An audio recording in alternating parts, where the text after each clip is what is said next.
Okay, so we've been working with equivalent fractions, comparing fractions the last few days. Now that leads us into sort of looking at equivalent fractions, okay? Because that way there we understand which fractions are equal. So we understand now which fractions are greater or less than. Now we're going to understand what are equivalent or equal to, okay? So how we're going to do this is you've got one sheet here. Now, as I said, you can just use that as a PDF sheet. It's totally up to you. But I've got one sheet open in Photos, and then I've got the other sheet open that I need in Paint 3D so I can use the bucket. All right, so up to you how you do it. Remember, if you're doing it on a PDF, makes no difference how you're doing it. I just need to see it. So, for example, this is the easy way to do it because I can do some of the answers in this one, and then I can also do some of the answers in this one. So I'll have a look here. This is my questions. So on my fraction wall, color 2/4 in red. And what fraction is this the same as? Okay, so I'll go to my fraction wall and I find my quarters. So here's my quarters, and it asks me to find 2/4. Okay, so I'll get my color. I'm happy with that. Okay, then I'll choose my bucket, which I've already got. So it wanted me to ask 2/4, so I've got 1/4, 2/4. All right. Now I have a look at my big wall. I'll see where it ends on the line, and I've got to go on the line all the way down here. Now it asked me what it was the same as. Okay. Now I only want one answer. So if I have a look here, what it's the same as. So where this line ends here. So I've got like 1, 2, 3, 4. So that's 4/8. Okay. So then you go back to the other one, and then you can edit this one. So we can draw on that.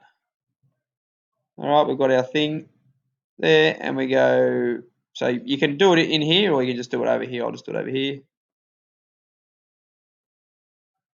4/8.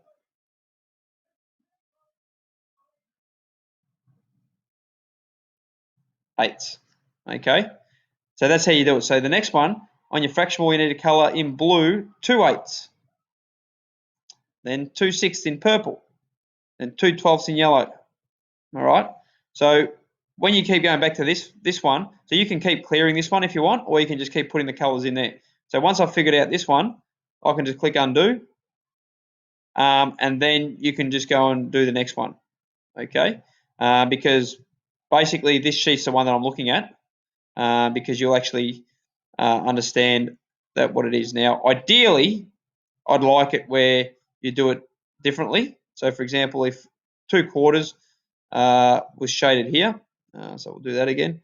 So I shade 2/4, and then the next one was what was the next one? 2/8. Okay, so then the next one would be 2/8, but obviously in a different color. All right, so ideally I'd like to see it on this same wall because in that way there I can see that you've been able to shade it correctly. All right, so preferably on the same wall. But in the end, you'll give me both of these sheets somehow. Okay, so I will have answers here, and then obviously once you've finished doing your shading and finding the equivalent fractions, then what you need to do is circle which of the fractions are equivalent to 1/2. Now there may be more than one answer. Okay, it's not just one answer. So for example, if I have a look at it and I'm going to do my circling, now I might sort of make my size a little bit smaller because it's a little bit big at the moment. Make it a little bit smaller. So for example, if there was 2 of them that were it, I would go 1, 2, and that's it. If there's 3, well, you circle 3. If there's 4, circle 4. If it's all of them, you circle all of them. All right. But when you'll finish this task, you'll have a better understanding of what fractions are equivalent, and you'll show me this sheet, which will be finished with circles as well as equivalent fractions, and then you'll also show me this sheet with different fractions coloured in different colours. So that is our equivalent fraction learning, and hopefully you can show me some awesomeness. Thank you.